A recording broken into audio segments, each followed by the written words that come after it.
everyone. Good morning and welcome to First Things First. I'm Jenna Wolfe. Let's see. That's that was the a quick Hall start. of Famer, Cris. You was off on the gun. Yeah, well, I was ready. We got a lot to do today. I was on my mark, I got set, and I went.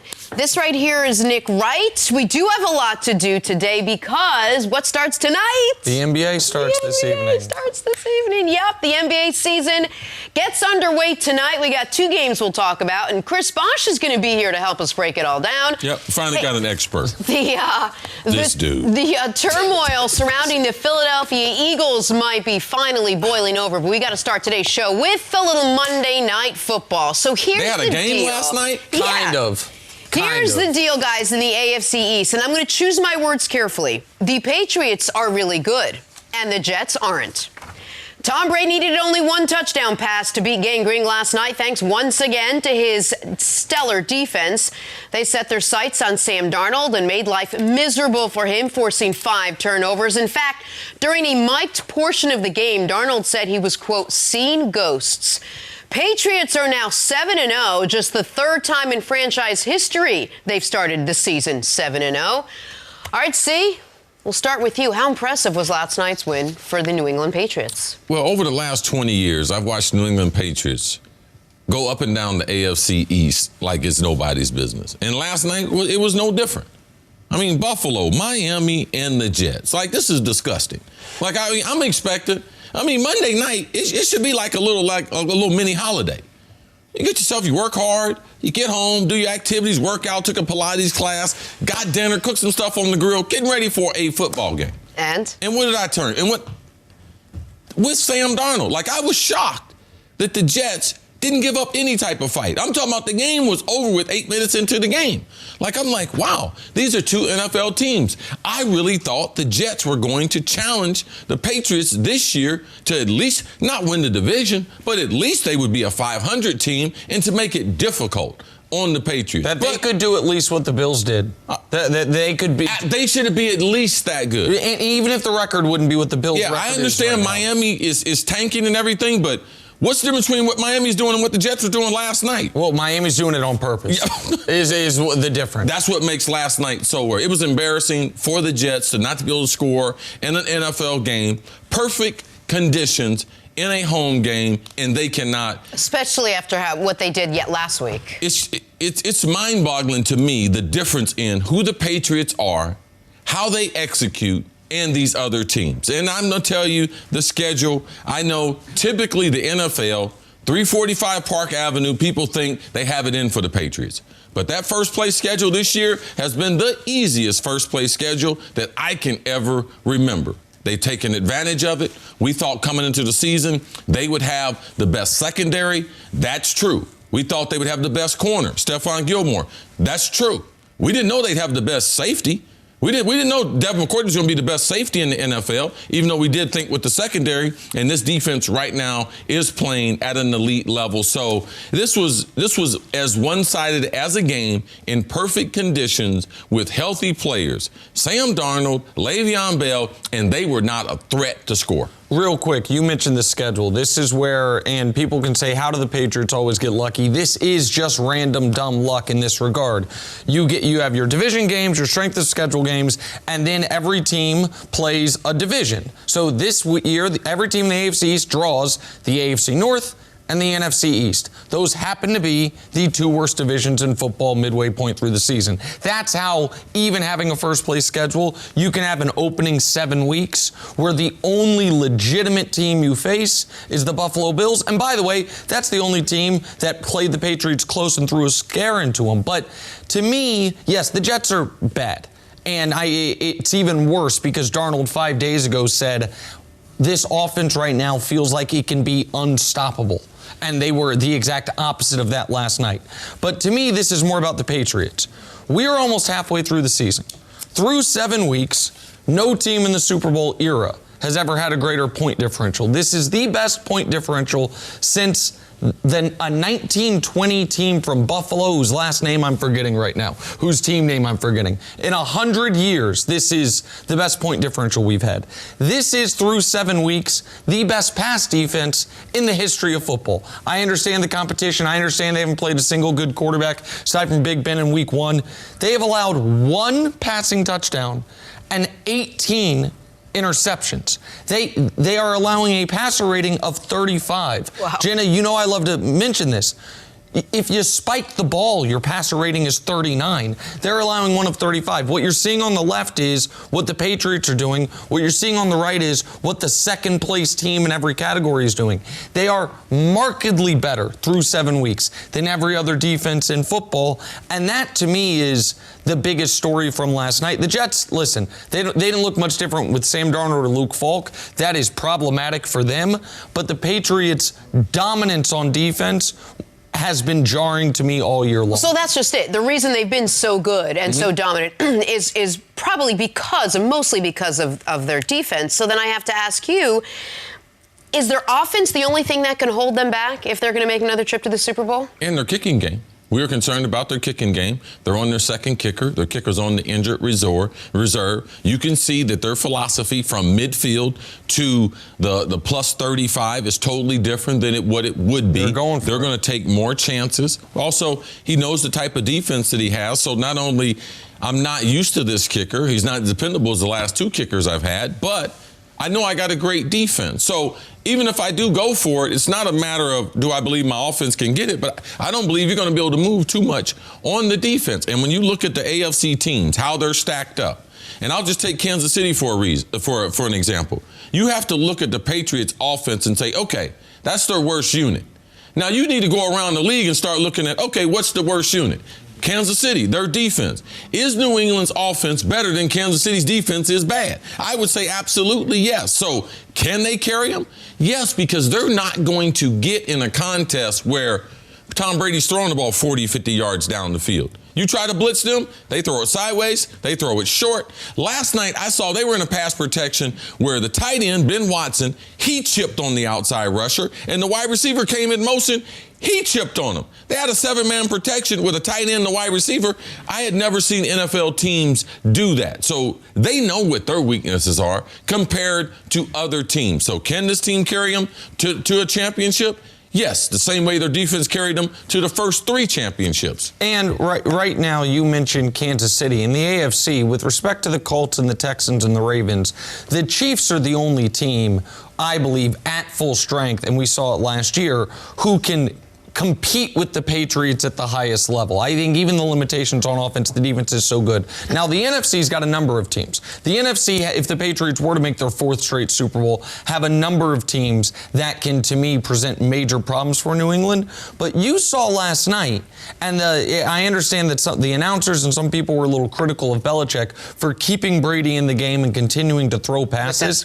I don't think that was just Belichick trying to stick it to the Jets, Belichick trying, because he always tries to stick it to the Jets, it would appear. I think it's because they are still working on things. I think they are using this time to work on their passing game as much as possible because their offense was not very effective again last night. Brady had a quarterback rating of 80. They rushed the ball for 74 yards. It doesn't matter, though, because in NFL history, you can look this one up, teams are undefeated when they hold the opposition to 0 points, and the Patriots did that once again. Yeah, offense was very effective early.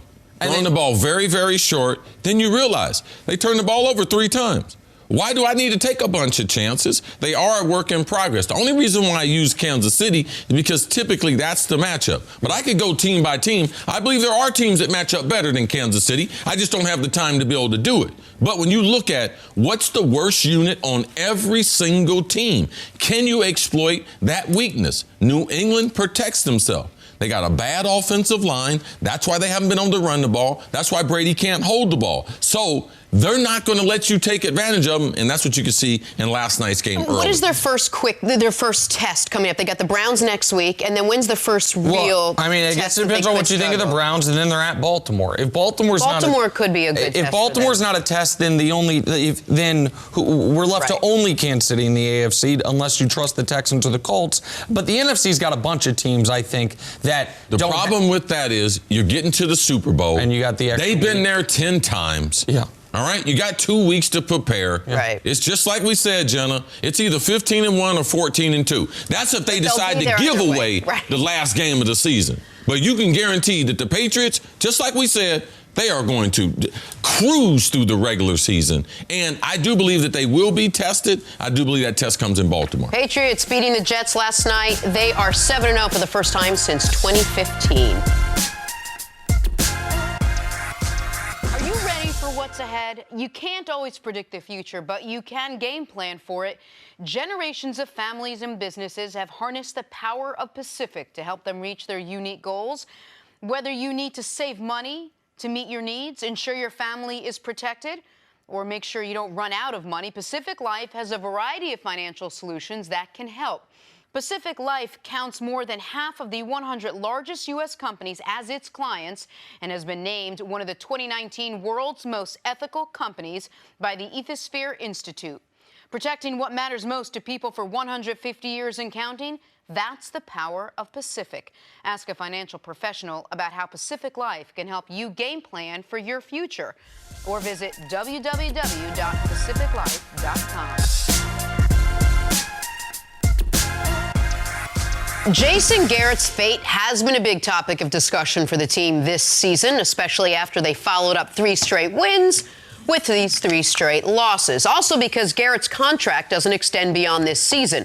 But Jerry Jones still has tremendous faith in his head coach, saying, quote, "I'm looking for reasons to keep him. It's merited here. It's hard to get an effective coach and get it locked in with all you have to do, retool and redo. I'm comfortable. He represents the organization well on and off the field. You don't have to wake up in the morning reading about it." All right, C, what's your reaction to Jerry's comments? He's looking for a reason to keep him. Well, I didn't necessarily like the first part, but after that, Jerry went into really telling us the truth, how he feels about Jason. There is a comfort level for an owner realizing that Dallas is a difficult place to coach. It's a difficult place for the players to live. There's a lot of things that go on in Dallas that players in other 31 NFL cities, they don't have to worry about. There's tremendous distraction. There's tremendous attention on his team, and there is a comfort level.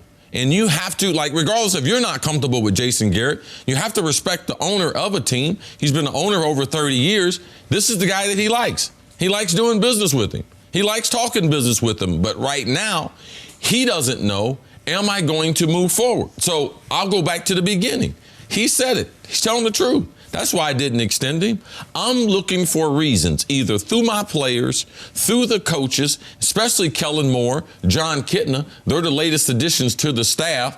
He's an offensive coach. So for me, his effect or their effect on the quarterback and on that offense will tell a lot about his future. If this offense is effective, I do believe that they will bring him back. He's not responsible for the defense. He can't be responsible for injuries. So Jerry a lot of times will give us a glimpse of the truth. And I like what Jerry said. And the reason why, even at this point, because they've been together at a long period. And anyone's been in long relationships, you're going to have some forks in the road where you have to look at each other and be like, you know something?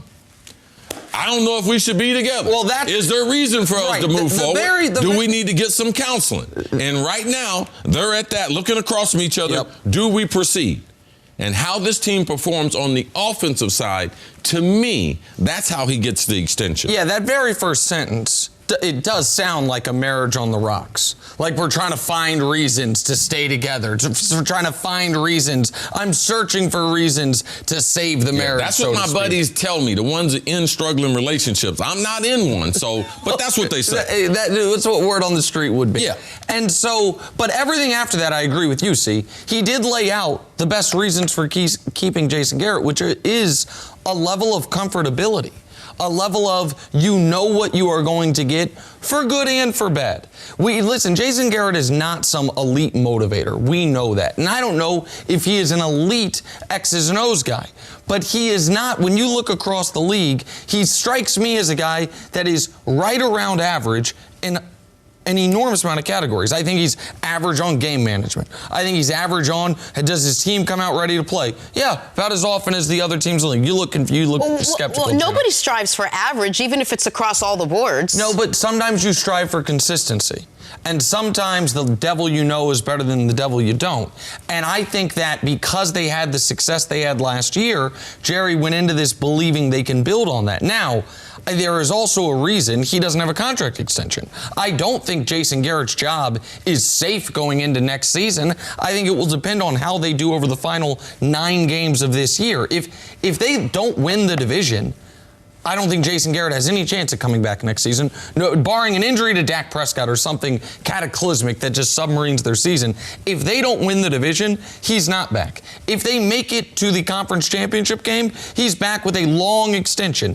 If it's somewhere in between those two, one and done in the playoffs or the same place they got in the playoffs last year, that's where the questions lie. Do you agree that you got to win the division to keep your job? Is that the only thing that would change Jerry Jones's mind? I do agree that winning the division is a realistic goal. But at the end of the season, did they not win because of what he's teaching in an environment? Because I just don't think people understand what the responsibility of a head coach is. Nick said something before as far as Jason Garrett is not an elite motivator. Who is in the league? I'll go down to 32 coaches.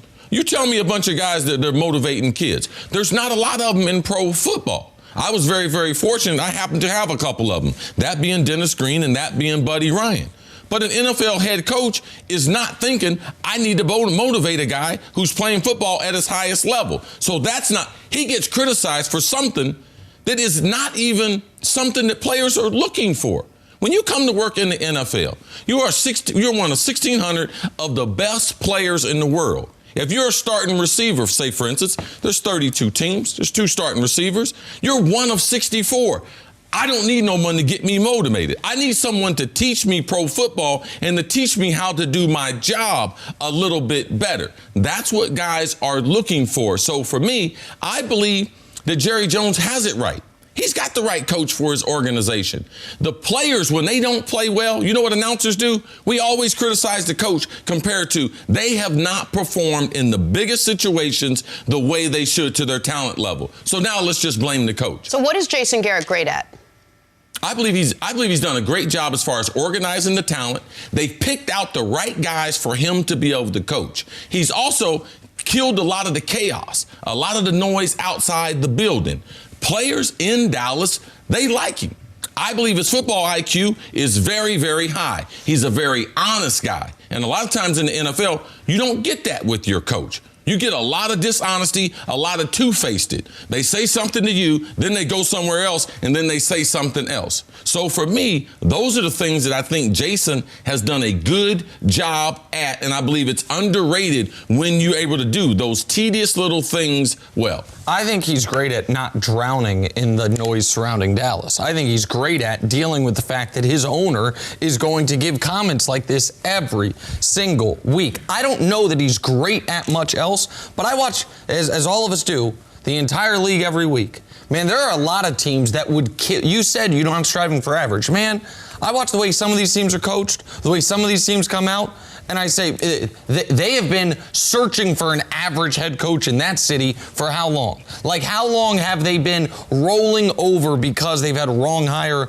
after wrong hire? Now, again, to reiterate the point, I do think the Cowboys, in theory, could do better. I heard our friend Urban Meyer come out and say, hey, you know what I mean? That's a job anyone would want. Set Urban aside, I do think it is the best job in the NFL, and I know we disagree on that. I think you have the most resources, the most eyeballs. If you have the right personality for it, it is an elite job. But it is risky to move on if things are going well. That's why I said winning the division. If they don't, with the Eagles playing the way they are, if they can't win the division, then with this talent, with these contracts, then you have to make a move. Where it gets uncomfortable is if you win the division at 9-7. And then and you lose, or you win one playoff game at home and then you lose, right, and you feel like you're stuck in neutral, then what do you do? Well, at least for right now, Jason Garrett has a job for the remainder of the regular season. That, according to Jerry Jones, we'll see. The New Orleans Saints lost Drew Brees back in Week 2 against the Rams. The hope back then was that the team could at least be 500 with Brees out, and yet they've been undefeated with Teddy Bridgewater under center. Brees plans to resume practicing this week. He's hoping to play Sunday against the Cardinals. CC, are the Saints the best team in the NFC once Brees does indeed return? Well, if you look at how they've come together, I think they've had the most impressive first part of the season. You have to give respect being undefeated to the 49ers. They haven't played anyone yet. They will play some people soon, but overcoming the injury, seeing their special teams, seeing them rally behind their quarterback in Teddy Bridgewater, and also seeing this defense. When was the last time the Saints had a good defense? This defense and Sean Payton bringing this team together, yes, it's one of the more exciting stories that we've seen. Drew Brees, we know how special he is. This offense can only operate at the maximum level with him behind center. So they've done a great job with tremendous disappointments the last two postseasons. Minneapolis Miracle, followed by the lack of a pass interference call against the Rams. This is a team that is ready to represent the NFC in the Super Bowl, and now the adversity of overcoming Drew Brees' injury. It's one of those kind of things that you start saying, man, is this going to be our year? Is this a special year? Special things would have to happen, and that's what Teddy and this team have been in Drew's absence. You cannot say enough good things about how well the Saints have done in Brees' absence. To win 2 games where the offense doesn't score 14 points, that speaks to their defensive capability. To score 36 on the Bears defense, that speaks to their offensive capability. To be able to beat you in special teams the way they have, that speaks to their coaching staff and the overall depth of roster. The Saints, the only thing that's keeping me from saying the Saints are clearly the best team in the NFC is the respect I have for what's going on in Green Bay. Yep. And I understand the Niners are saying, man, we're undefeated. What more do you want us to do? The Niners, to me, are limited in the passing game,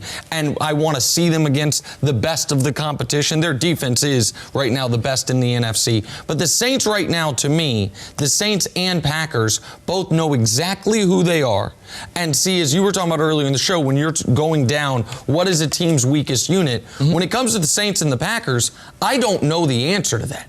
Like, with the Packers, is it depth of wide receiver? Well, yeah, I'm concerned about the wide receiver and their route running. They're sure. Yeah, they had a spectacular day this weekend, but that was a far cry from where they had been. But with the Packers, at least once the playoffs come around, you would expect by then Devontae Adams is back. I know the turf toe is a bad injury, but you don't think it's going to be a 3-month injury. Like with the Saints, what's their weakness? They didn't have Alvin Kamara this weekend either. And Latavius Murray hits him over the head for $1.50. A wide receiver opposite of Michael Thomas. So now we're kind of it's not overall units. It's like it's specific positions of position groups, which speaks to the depth of both of those teams. Well, how much difference is this offense going to look once Drew Brees comes back? He's got a stronger arm. He probably has a more accurate arm. But this team has been successful. They've won a number of different ways. The coaching has been stellar, special teams, defense, offense. How much different is it going to look? They're going to open back up the full playbook. And they can open up because Drew Brees does not have one of the classic arms of all time. But what he has is, and it makes up for arm strength, he has anticipation, he has eye awareness where he can direct safeties and corners where he wants them to get the ball to be able to go where he wants to. Teddy Bridgewater does not have a big arm. I see Sean Payton. I know he's restricted. You can see by some of the gadget plays. They ran a fullback option. Teddy Bridgewater gave it to the fullback. The fullback ran an option on the defensive end. So I see what Sean is doing. And as much as we love Teddy, we're not going to have a conversation comparing him and this offense to Drew Brees. Drew Brees, let's go back to the first 13 games of last season. He was at an all-time high. I don't think he's going to be far off of that. And this is just quickly here. This is one of the weaknesses of the quarterback win stat is you see that the Saints are 5-0, and so Teddy Bridgewater becomes 5-0. And Teddy, to his credit, he's only turned the ball over 2 times, I believe. No fumbles, just 2 picks. He's played really well. But the team is 5-0 in Drew Brees' absence. The coaching staff, the depth, all of that. They will be a far better team when first ballot Hall of Fame Famer, maybe top 5 all-time quarterback Drew Brees returns to the lineup. We got some breaking news this morning. Fresh off last night's blowout win over the Jets, the Patriots just got a little better. They've reportedly acquired Falcons wide receiver Mohamed Sanu in exchange for a second-round pick. They needed a wide receiver desperately. Now they have one. CC, what do you make of the deal?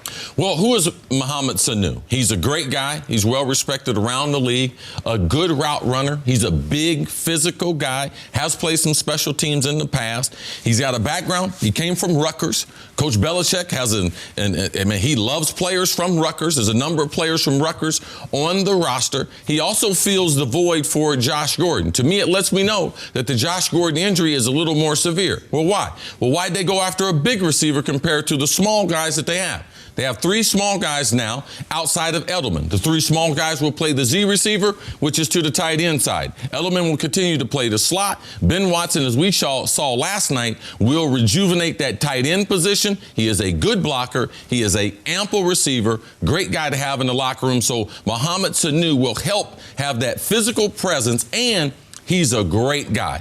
I'm surprised, San Francisco 49ers, because Sanu had played with Kyle Shanahan before in that Atlanta offense. 49ers need a wide receiver. So Bill Belichick, I keep telling you guys, the whole league, all 31 teams is tilted right in his bosom. People might say, well, that's a second-round pick. They got a great season. So would you give up a second-round pick to ensure that you have a dependable wide receiver, a good route runner, a big body, someone for Tom Brady to be able to get him his 7th Super Bowl? So that's what Bill Belichick in the front office and the Patriots. While everyone else is sitting there out talking about, oh, Sam Darnold, he's seeing ghosts. He's out there realizing that team last night is still not good enough. He's trying to improve while we're sleeping. Classic Patriots move. Last year, Sanu, 800 yards, 4 touchdowns. This year's numbers down, but the whole team's numbers are down in Atlanta because they're having such a miserable season. He becomes last night, their number 2 option was Jacoby Myers, an undrafted kid who, by the way, played well in the preseason and maybe one day is going to turn into a really legitimate NFL player. But yes, now you've got a guy with a real track record. People will remember him in Cincinnati, I would imagine. He alongside A.J. Green. Then he goes to Atlanta. He plays alongside Julio Jones. He'd kind of been X'd out of his spot a bit by Calvin Ridley. But he's 6'2", a guy with reliable hands. Cris talked about his skills as a receiver. But when if you're matching up with New England now, it is Philip Dorsett. We know what he is. Josh Gordon, in a negative way, we kind of don't know what he is right now, and he's dealing with injuries. This was their biggest position of need. That was at a position they could help themselves. And by that, I mean, you might say their offensive line is their biggest position need. Where are they going to get? There's no team trading quality offensive linemen. Even teams that are tanking can't trade quality offensive linemen. If somebody trades you an offensive lineman right in there, buyer beware. Yes, exactly. Because even teams that are bad, they got to keep their quarterback healthy. They usually have a young quarterback they're trying to develop. They're not going to trade you quality offensive linemen. So Mohamed Sanu for what will be what? The 63rd pick of the draft? The 64th pick of the draft? Probably depending on where the Patriots finish the regular season. It's great value at the best position of need for them. And yeah, once again, the Patriots get better midway through the season. Put to bed the myth for us that they're going to need some time for Brady and Sanu to get on the same page. Or are they both veteran enough that he can play Sunday, they go out there, and they can right away develop some semblance of chemistry? Sanu's a really smart guy. I know the wide receiver coach that coached him there in Atlanta. He always speaks very, very highly of him. Guys in the locker room really respect him. What they'll do is they'll get him up to speed. It's easy to get guys that you like up to speed because you don't mind spending time with them. If they were willing to, when Josh came there, get him up to speed, which they did, hadn't been known as a great guy, hadn't been dependable. AB, can't think of him as a great guy. They brought him up to speed. You can believe they'll have a package for him, Jenna. And also, be careful. The Patriots, the trick plays now. Man, he's got can a throw hell the of ball. an arm. I think he's lefty too. Yeah, he's a lefty. So watch the reverses, watch him throwing the ball and everything. So Mohamed Sanu will be a very, very close friend. Probably tomorrow he'll move into the locker next to Tom Brady. Yeah. But they'll have a package of probably 15 to 25 plays the first couple of weeks to get him acclimated, get him up to speed. And that trick play thing is a real thing. For the Patriots, we've seen them use it in the playoffs where seems like in every Super Bowl they play, someone other than Tom Brady throws a pass. Obviously, in the Philly Super Bowl, Brady famously dropped that pass. Mohamed Sanu has a great arm, and that is something that not immediately, I don't think they'll use it this week against Cleveland, but at some point, if the Patriots offense is stalling, all of a sudden you see it looks like a double reverse, and then Mohamed Sanu is throwing the ball to a wide open Edelman. I'm already having nightmares about it. Nick's stressed out this morning. Of course, the Patriots, they're 6-0, they're 7-0. They got one of the greatest defenses of all time. No, I'm happy. Why not add another wide receiver? Yeah, somebody good at their job. Yeah, Atlanta. Yeah, just help them out, Atlanta. We got to take a break. Kansas City. Back here, first things first, we're joined by Super Bowl champ Greg Jennings. Good morning, Greg. Good morning. Good to see you. Lots going on. Welcome back, man. What's happening? All good. All good. All right, Greg, let's start talking Eagles. They're going through a bit of an identity crisis, coming off a terrible loss to the Cowboys, and now we're hearing about a fractured locker room. Offensive lineman Lane Johnson says Eagles players have been late to meetings, they've been late to practices. Alshon Jeffrey was reportedly behind an anonymous report calling out Carson Wentz. It's a lot of drama around the team right now. Greg, what do you make of what's going on in Philly? The same thing that typically goes on in any locker room when you're losing. This is typical. Anytime you start to lose, there's things that stand out more than when you're winning. This would be happening even if they were winning, but it wouldn't be talked about. The one thing that I would say about the Eagles is we don't know who they are. They have so much talent on this roster, and they put out there on the field on Sundays, Thursdays, Mondays, whatever day it is, and we don't know what team we're going to get from week to week. We see them on a short week go into Lambeau and put together a great operation and beat the Packers, have given them their only loss of the season. And we're like, oh, this Philadelphia team is going to get one of the better back. wins of the season. Exactly. They're going to be special. And then we see them do things like lose to Detroit at home. The one thing that has been consistent about the Philadelphia Eagles that I do not like is they've gotten off to slow starts. We hear in preparation, fast starts, offense, fast starts, get off to a fast start. I believe that's truly why Doug Peterson wanted to take the ball and get off to a fast start, because their offense have typically gotten off to slow starts, and it has put a lot of pressure on Carson Wentz to then say, I got to do something outside of the norm. And that's what's creating this rift where it's like at receiver, you just want a guy that's going to get back there and throw you the ball, let you make plays as well. It's a difference when you have a quarterback that is pressing versus a quarterback that is confident and understanding your talents as well and that you can make plays. And I think these are things that are just creeping up because they're losing. Everything's starting to unfold and everyone's starting to focus in on all the negatives in the Eagles organization. What I found really interesting was that Lane Johnson calls out the teammates, and then Malcolm Jenkins comes out and says, I don't know what the hell Lane's talking about. Guys haven't been late. This hasn't been going on. There's not even continuity in what is the problem with Philadelphia, because I think they're searching like we are. I think they are as lost as we are as why aren't we better? You mentioned the Green Bay win, and that is a great win. But I remember the 15-1 Green Bay Packers losing to the, I believe it was, the Chiefs that got the #1 pick of the draft. So the best team in football lost to the worst team in football that year for their only loss. Right now, the Eagles have been, aside from that one anomaly game against Green Bay, very consistent. They've been bad. They were bad in the first game of the year against Washington. Washington is terrible. They were down a lot in that game. They were down 17-0 to start that football game. What has been consistent with every game they've played this year, except for against the Luke Falk Jets, is that they have come out and gotten down early, been down double digits in 5 of their 7 games already this season. I think the Green Bay game and the Jets game, the only game they haven't been. They lost to the Falcons, who are terrible. Like they no-showed to their biggest game of the year. So we keep talking about how much talent they have. But at some point, does it not become similar to a different Eagles team? Remember the Dream Team? The Eagles team that had that with Nnamdi Asomugha. Yeah. The only difference is those guys hadn't accomplished anything. This Eagles team does have a number of players that have won a Super Bowl recently. Super Bowl, and last year won a playoff game with a backup. Won a playoff game again with a backup quarterback. So that's why it's so mystifying. Is last year felt like a down year, yet they still made the playoffs. Mm-hmm. They still won a playoff game, and maybe came within. Was it Nelson Aguilar or Alshon Jeffrey? Alshon Jeffrey, a bobbled catch away from maybe going to the NFC Championship game. So that's why this catches us so off guard. But the quarterback's not playing great. The defense is playing terribly. The offensive line is name only one of the best offensive lines in football. And Doug Peterson is trying to press every motivation button he knows, and none of them seem to be applying.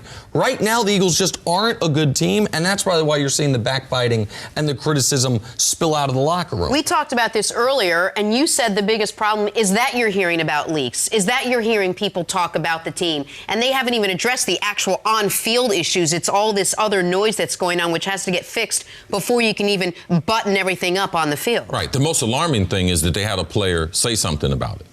That's the thing that I would be concerned about. Yeah. I wouldn't be concerned about what they said and everything, because in every locker room, you do have situations. And Greg is right. The winning teams, we don't talk about it. 2000, we were going to the NFC Championship game. Me and Randy had messed up the schedule. We were supposed to be coming to New York to play the Giants. We had messed up the schedule, and we were getting a haircut. But it was a different because we had to travel on Friday, so our regular schedule was off. I told Randy we're not going to be able to get a haircut. Moss like, bro, I'm getting my haircut. I'm like, man, we're going to be late to the meeting. He said, I don't care. I said, okay, I had to make a decision. I called Denny Green in his office, told him, hey, man, me and Moss are going to be late. I didn't throw Moss under the bus. I told him we both going to be late. I'm going to get to the facility before Randy. What do you want me to do? He said, let me know when you get there. We won't have a team meeting this morning. I'll take this one. I'll come up with something. And in protecting my teammate, Randy wasn't wrong in trying to get his haircut because we had messed up the schedule.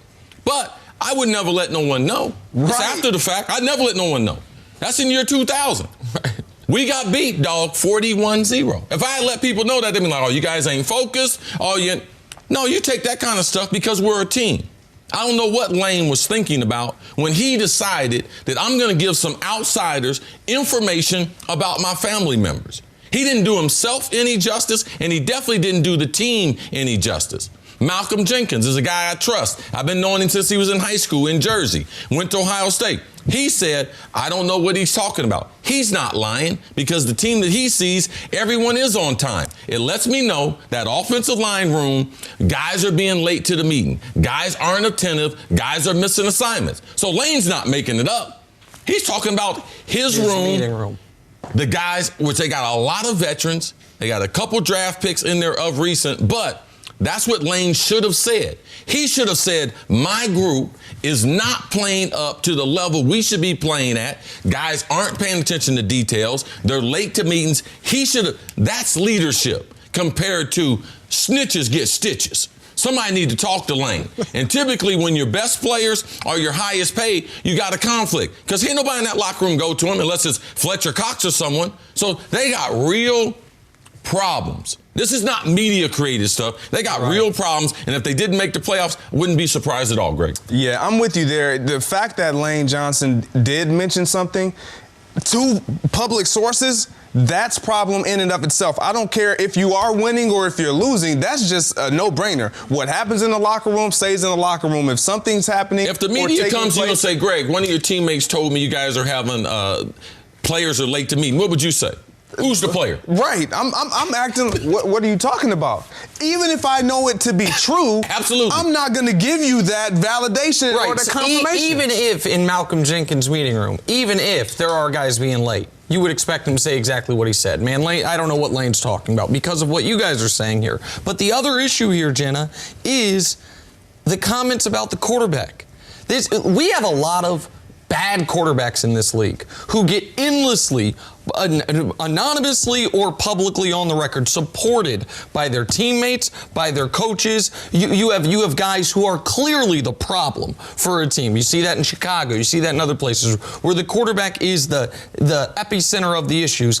And yet you don't hear what we've now heard multiple times in Philly, which is anonymous teammates, and maybe it was Alshon both times, but that first report had multiple teammates involved, saying, this time it seems man, like it was going after Carson Wentz. And you can say Wentz has been disappointing to a degree this year, but he is not the problem on the field with the Philadelphia Eagles. They have far more issues, and I find it really curious that he is subject to a level of criticism that the bad quarterbacks in this league don't even seem to be subject to. There have been a number of players in Philadelphia that spoke out in support of Carson Wentz. Also, Nick, you need to know wide receivers. Wide receivers will say anything. Alshon Jeffries, he wasn't drafted by the Eagles. He'd been to a couple other places. There's a lot of jealousy and a lot of backbiting. Also, they don't want to take the blame.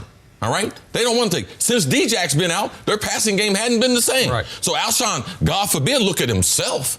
And, and I don't care who you are, no receiver wants to hear because another receiver is out. We're the problem? Oh, nah. Even if he was in, it's still not us. Just get me the ball. I'll add this too. The Eagles, after winning, like everyone talks about the Super Bowl hangover last year. Well, they were able to find a way to still get wins and get themselves into the postseason. This year, it looks like a bunch of guys who just are out there doing their own thing. And when I talk about Super Bowl hangover, it's not last year. It's guys who have won, who no longer have that fire and are set ablaze to where they're hungry. You got a Dallas team that's playing hungry. They want to win. Guys who they play and face every week, they haven't won championships. They want that. Most people think that Super Bowl hangover only lasts a year. It's like if you get drunk. Like, I did some good drugs. I had a hangover for more than a day. A whole week. So I like the point. It's like when guys 2 get years, paid. they still suffering from their success. And since Carson Wentz went down, they were 13-1 that season. He had a 102 quarterback rating. Since then, he's played 18 games. He got 99 quarterback rating. His touchdown interception ratio is about the same. Quarterback rating is about the same. They're 8-10 in games with Carson Wentz as their quarterback since he suffered that knee injury. Their best stretches of football, and I don't put this on Carson, but the numbers are what they are, have been with him out of the lineup. But they have so much depth. They in theory, have so much depth and talent. Yeah, they got a lot of good players not playing well.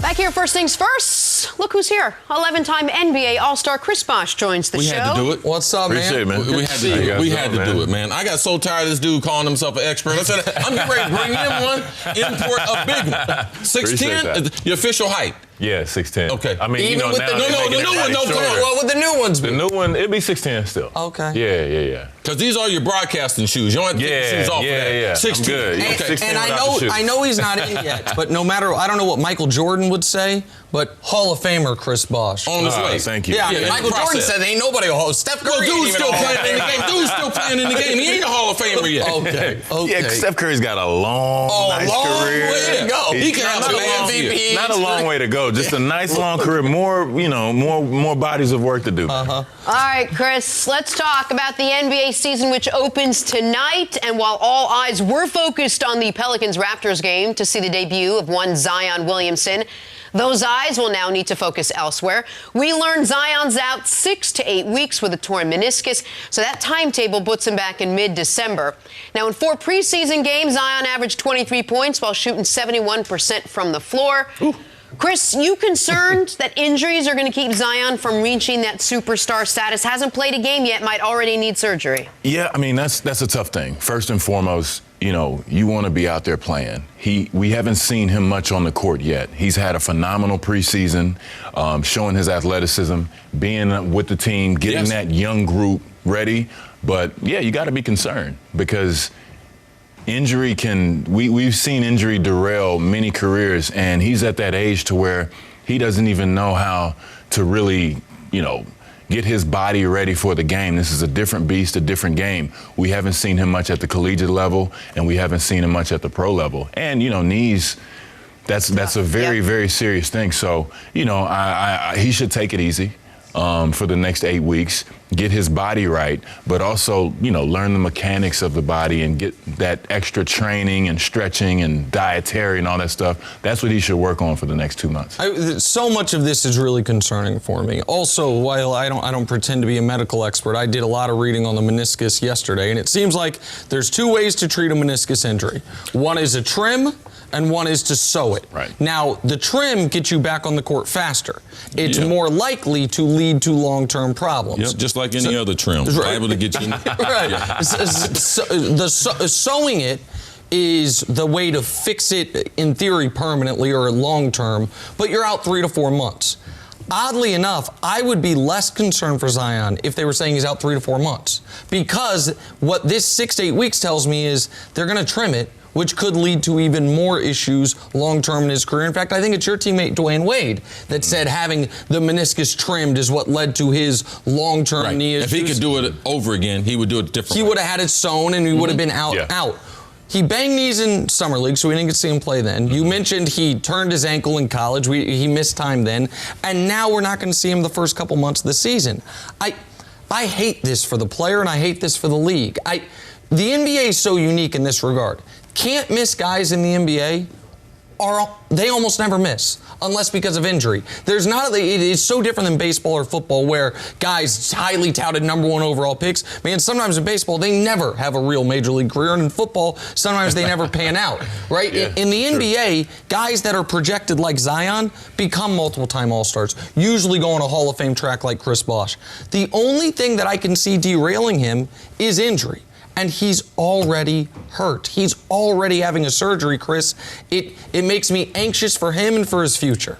Well, this is what he's going to have to make up his mind to. And he doesn't know anything about the pro game. Bosh has said it before.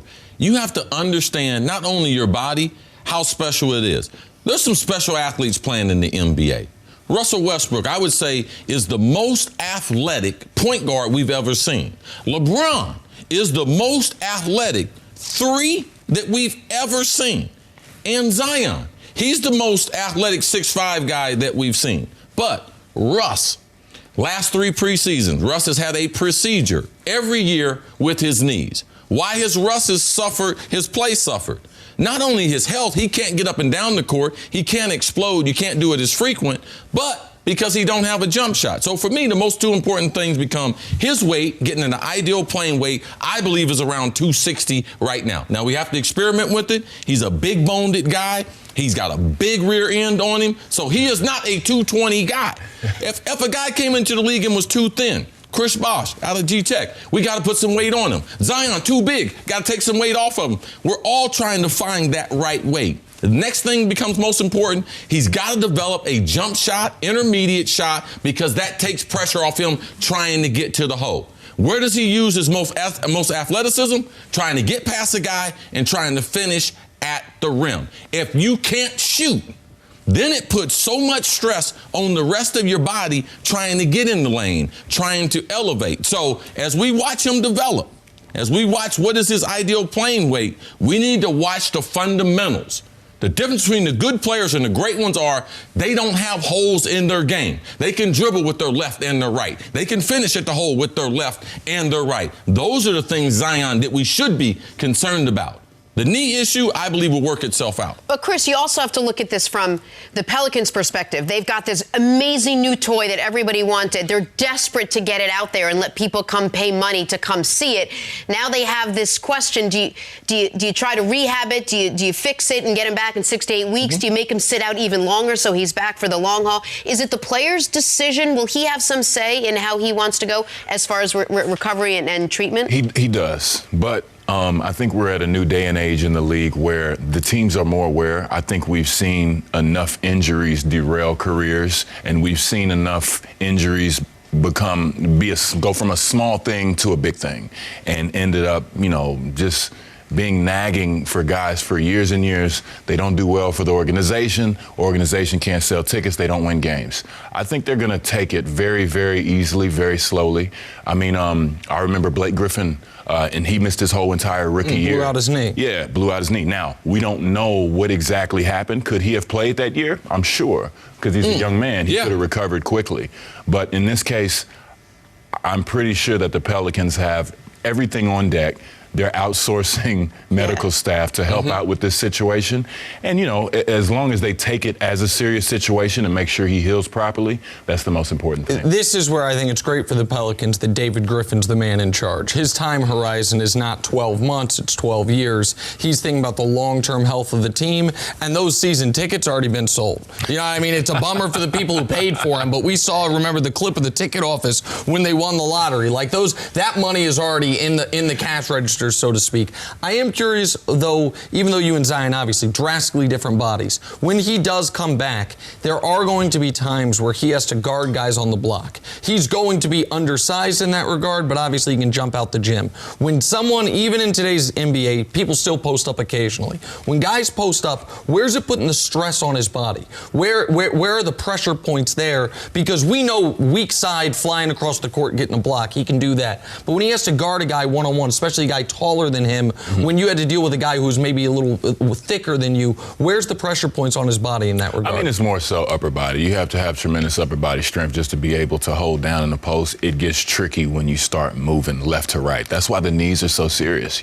We never really talk about the extremities, too much, but knees and ankles in basketball, and I'm sure football money too. Makers. Yeah, you have to be able to move around. So, I implore them to just continue to stay serious.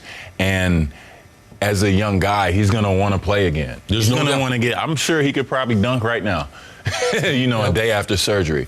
But he's going to have to take his time. They're definitely going to take their time. And they just need to make sure, like I keep saying, he heals all the way properly. And, there will be plenty of games in his career, to go forward. And see, you were concerned about his weight, the weight while rehabbing. You know what I mean? Like the ability to stay in the right shape while he's not able to run, do the cardio, all Welcome those to things. the pros, man. Yeah. All you do is have time, nice restaurants, fancy cigars, fine bottles of wine. Yeah. All right? It's going to be tough. Yeah. Being Especially rich and down losing there, weight. too, in New Orleans. Oh, man, them beignets.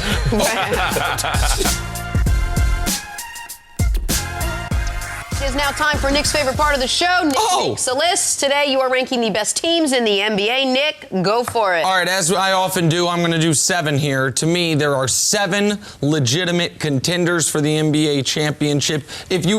I'm not including Golden State and Brooklyn because this is as presently constituted. Obviously, if KD comes back early, if Steph comes back early, you're already off to a bad start because Jenna and I did our preliminary list and we have 8 teams. Because Golden State, with their reputation, they should be on there. That's just what we did this week. Well, if there was an 8th, we would put Golden State there. Instead, you're going to say you have real issue because of who I have number 7. Let me see. Number 7 is the Los Angeles Clippers. I think the Clippers are a good team, but cancel the show. Massively overvalued in Vegas when people say they are the championship favorites. How could you not love the additions of Kawhi Leonard and Paul George? I understand that. And they will have one of the greatest perimeter defenses we've seen in modern NBA history. They do not have rim protection. And when Paul George is out, and by the way, he's out until November at least, double shoulder surgery this offseason, I think they're going to struggle to find offense. By the end of the year, we will see. But the Clippers, while a very, very good team, I don't think they are close to the favorites out west. I got them. Yeah, there's only 7. 3 teams in the NBA that do have rim protection. When you start a list and the Clippers are number 7, let me give you time to work on your thing. Okay, go ahead. Where do we have him on ours? Oh, we got the Clippers. We're going to do it at the end. Number 2. We're going to do them at the end. Yes. Number 6. The Utah Jazz, the deepest starting lineup in the NBA. Mike Conley, Donovan Mitchell, who is a candidate for most improved player, a candidate to be an all-NBA guy. Bojan Bogdanovic, one of the best offseason additions. You already had Joe Ingles, and we know you have Defensive Player of the Year, Rudy Gobert. That is an outstanding starting 5. They have as good of a home court advantage as any team in the NBA outside of Denver.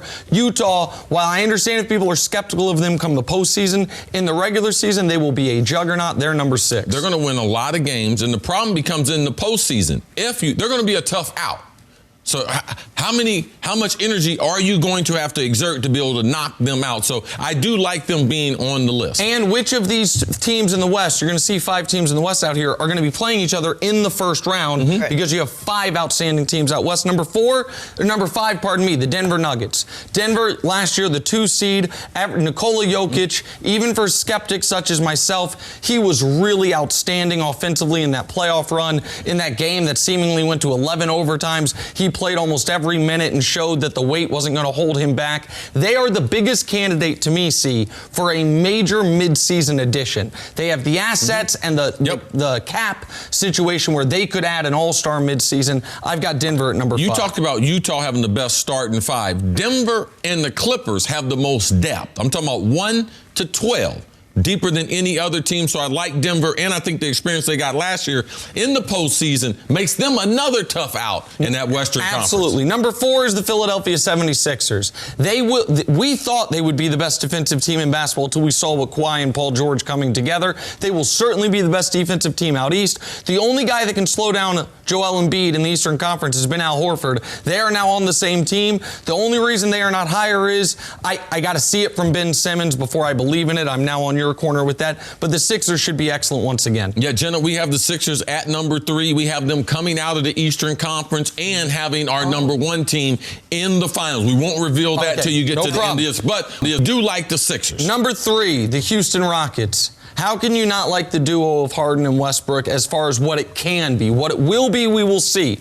But with the upgrade from Chris Paul at this stage in his career to Russell Westbrook is enormous. James Harden's dropping 40 in a preseason game, which isn't a thing I even knew happened in the NBA anymore. The Rockets and Harden continues his trend of being a top 3 player in this league. They're number 3. Yeah, they do have 2 superstars, but I don't believe it works in playoff wins. They're going to have a hard time getting continuity in the playoff.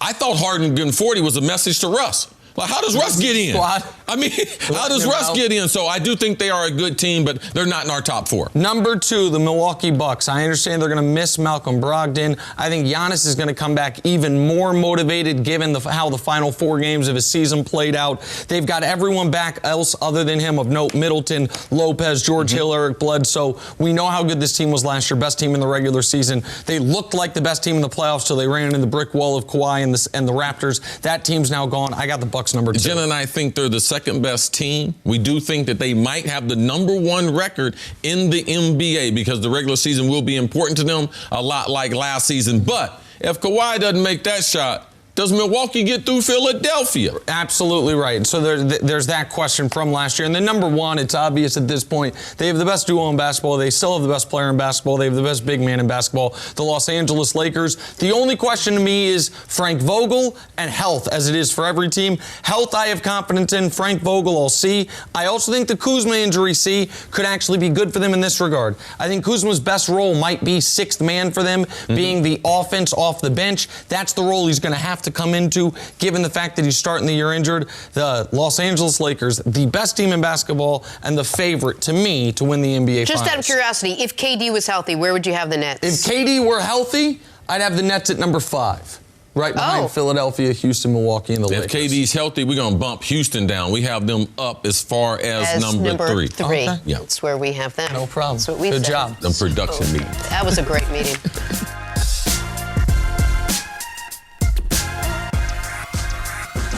After an NBA offseason of predictions and prognostications about who the best team in LA really is tonight, we will get our first look. The NBA season tips off with a much-anticipated matchup between the Lakers and the Clippers, 2 biggest winners of the offseason, 2 teams with the best 2 odds to win the NBA title. LeBron is entering his 17th season, but he's still as excited as ever. Opening night is, it's great. For me, it's like the first day of school, the first day of school, going back to school, laying your clothes out the night before, just that excitement of getting the thing back going. I love to play the game, and obviously I had the longest layoff of my career, so to be where I'm at physically, mentally, no matter who we opened up against, I think for TV, for you guys, for everybody that, this is part of y'all job to, be hype beast. Tuesday is a great day. Why? It's just like he's shocked. Like your high school games were on TV. You haven't gotten used to TV yet, bro. Hey, Chris, Bosh, are you buying the Clippers as favorites to win the title ahead of tonight's matchup with the Lakers? I'm not. I don't think they're the favorites to win. I think they have a tremendous team, but I think we were talking about it earlier with Paul George's shoulder surgeries, him not being able to play the first 10 games of the season at the very least. missing the whole preseason, those things are very, very important. Preseason is very, very important in getting in shape. You're not going to see, I don't think you're going to see him really get into his groove until February, maybe even March. It takes a whole season to come together, and they have a new team, new coach, I mean, not new coaches, new coaching situation. You have to gel together. It takes time for all that stuff, and I think it's just going to be too much time or not enough time in between him coming back, them figuring it out, and then they have to kind of reshuffle the deck because he's a great player once he comes back. So I think it's going to be fascinating just to see how they recoup, in their situation. But I mean, another injury, it's just it's tough. And if you're going to be the title favorites, Cris, you got to be healthy. That's number one, first and foremost. It might play out in the long run. It might be great for them, but for right now, I think being in that Western Conference, you've got to hit the ground running. Yeah, I know we're reshuffling the deck as far as the NBA. It's not about three anymore. It's about duets. And when you guys came together individually, Dwayne Wade, a champion, LeBron coming from Cleveland, and you from Toronto, one thing they don't talk about as we get ready for the NBA season is sacrifice. Philadelphia Eagles, they might be the most talented team in the NFL, but we don't have the players sacrificing for one another, so they're a great team on paper alone. What about the Clippers and coming together? And you made more sacrifices. I've heard Dwayne Wade talk about it. LeBron has talked about it. No one's game suffered or had to adjust more than yourself. How important is that for the Clippers and that adjustment? Because guys are used to playing their role, and Doc, how does he communicate that to them? Well, I mean, I think one of the biggest adjustments is going to have to be Lou Will. He's always sixth man of the year candidate every year, but he's used to coming in and getting buckets right away. Now, with Paul George out for the first few weeks, he's going to be able to operate. I think they'll be able to figure out a way to score points because he's that talented and that great. But when you get a great player coming back, it's only one ball, and you have to share it, and you have to make sure you get guys open. So those small things are going to be super necessary with their players, setting screens, getting back on defense, being on time. Having good leadership, and they have a veteran savvy team. But I tell you one thing, they're going to be scary on the defensive end. They're going to be very exciting. Yes. And either way, if they're the favorite or not, they're going to be right there when it's winning time. But before we get to the Lakers, my concern with the Clippers, you explained very, very well. And I think when you look at the West, you've got 5 teams plus the Warriors lurking that believe they can win the title. Denver was right there, as close as they've been as a franchise, hell, since Melo was playing there and they took Kobe that was 6 in the Western Conference Finals. Utah has as good of a 1 through 5 starting lineup as any team in the league. We obviously know the Rockets are all in once again, the Lakers and the Clippers. 2 of those teams are playing each other in the first round. One of those teams is gone in the first round, which is why the regular season takes on an air of extra importance because being one of those top 3 seeds, and by the way, even if you're the 3rd seed, you might be facing a Warriors team that has Clay coming back. So maybe being one of those top 2 seeds. I don't think the Clippers can be that. I don't think they can be that because they're going to be without Paul George. But they're saying 10 games, man. Like, if they're saying 10, I would expect 15. And you got to shake the rust off. All of that. So now to the Lakers part of it. Now, the Lakers obviously have a totally new roster as well. As far as, I think Kuzma is the only guy left of the rotation players from when LeBron got there. Yeah. So it is a totally new team. But the LeBron Anthony Davis fit to me is hand in glove to a degree. How do you see that fitting instantly, and how much of a work in progress do you believe it's going to be? It's not going to take that long. I think they're already off to a good start. They're so talented and so great at what they do. You just throw them out there, and that'll take care of itself. I think the parts that they feel that nobody's really talking about is the genius level IQ talent that they have. Danny Green, Rajon Rondo, Avery Bradley, been very good, has a lot of playoff experience. Yes. Dwight Howard, #1 pick. He's trying to redeem himself in the league. That's going to be huge for them because he's coming in against second team bigs. Guys. And, he's a former first-round pick, been to the finals, has playoff experience. So I think they'll be, and JaVale McGee as well. Rim protection, He's got championships as well. So it's a very, kind of an underrated thing. They're kind of flying under the radar. I guess it's crazy to say. They're flying under the radar a little bit as far as their IQ is concerned. They have a very high level IQ. And I'm sorry, KCP is the other play. Kuzma and KCP are the two guys that predate LeBron. Go ahead. As far as the Lakers go, how important is it for them to treat this season like a marathon? Not come out too strong, not come out too hard. LeBron had a legit offseason for the first time. He's got actual veterans around him. How important is it going to be, Chris, for them to come out and pace themselves so that they are available in May, in April, so that they're all healthy and available? It's kind of this weird thing in the league. You want to pace yourself, but you want to go at a nice pace. You don't want to say, what does that look like? We're going to be fine. It changes every season. I think in the Lakers situation, they're very deep. Bron's fresh. He's had a whole offseason, which hasn't happened in a very long time. He's talking about the first day of school and moving back and forth. He's very excited. But like we were saying, alluding to with the Western Conference, it's going to be more of a sprint than a marathon, as crazy as that sounds. Yes. Because every game is going to be important. And, if you're not in that top 4, even if you're the number 1 or number 2 seed, you might have to play 2 games in San Antonio.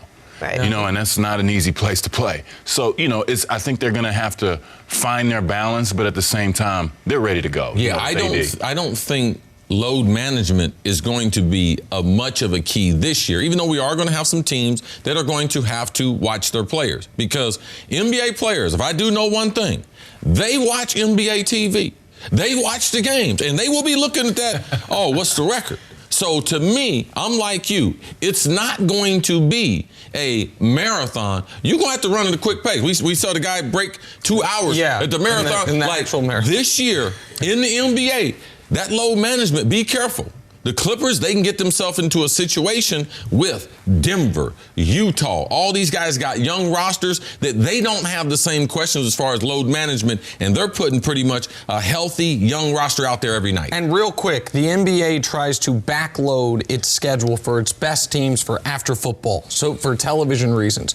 If you look at the Lakers, the softest part of the Lakers schedule, aside from tonight, is these opening 6 weeks. They have to get out to a good start. Like there's not going to be any. The Lakers are in 5th place come the trade deadline, and they're going to climb from there. The schedule gets brutal for them as far as playing marquee matchup after marquee matchup late in the season.